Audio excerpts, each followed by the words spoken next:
Hey everybody, welcome again to our eFuels video cast. We want to talk about global perspective of eFuels today, about efficiency, but also inefficiency and why the global perspective might be a solution to that. Hi Lars. Hi Arif. So speaking about the global perspective, it's actually interesting that we have in 2019 only around 1/4 of global power generation that came from the renewables. So we have a huge supply and demand gap, and we have to step up the production of renewable energy worldwide. Okay, interesting, but how we do that?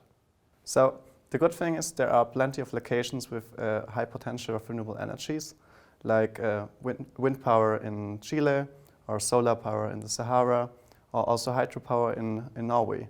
So we only have to find a way to store it and distribute it, and that's exactly the idea we have with eFuels. So we can produce them where energy is available, store it and distribute it using our existing infrastructure. But tell me, aren't eFuels too inefficient to produce? So it is true that more energy is needed to produce eFuels in comparison to direct electrification. But we wouldn't produce eFuels where scarce green energy is used.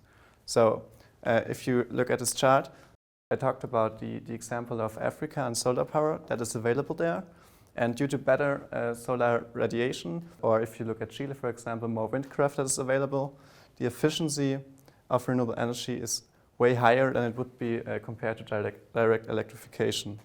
And if you go through the whole fuel production process, in the end, a factor of only 1.7 would be the difference in efficiency. So the message is clear here that by using renewable energy potentials, the efficiency becomes less important. The opposite is true, actually. So we couldn't use this renewable energy potential before, and by producing eFuels, we can store this energy in an energy carrier and then distribute it using our existing infrastructure and in fact make this potential available and usable.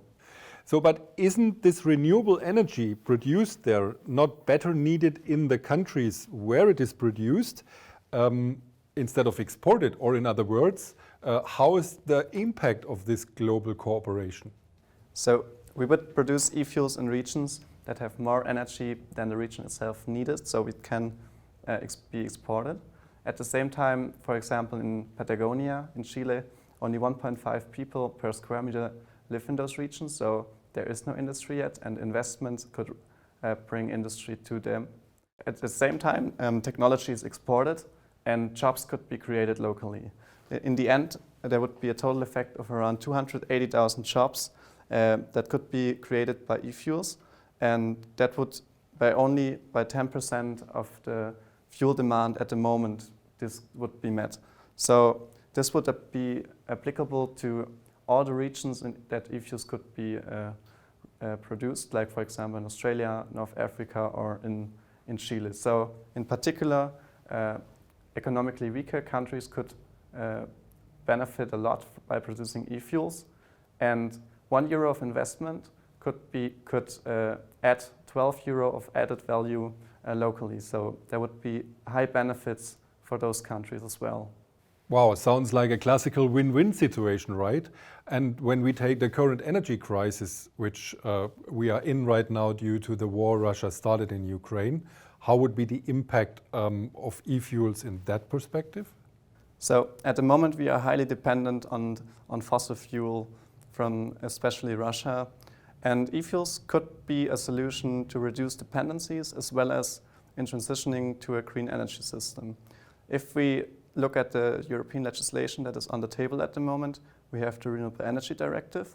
And if you set here a 20% greenhouse gas reduction goal, you could actually replace 70% of the Russian crude oil imports that we have at the moment. Mm-hmm. So the message is very clear. We need global cooperation to diversify and to decarbonize our energy system with eFuels. Thank you very much, Lars, for those insights. And thank you very much to you all to watching us again. If you want to have more information, please go to our website and have a good day.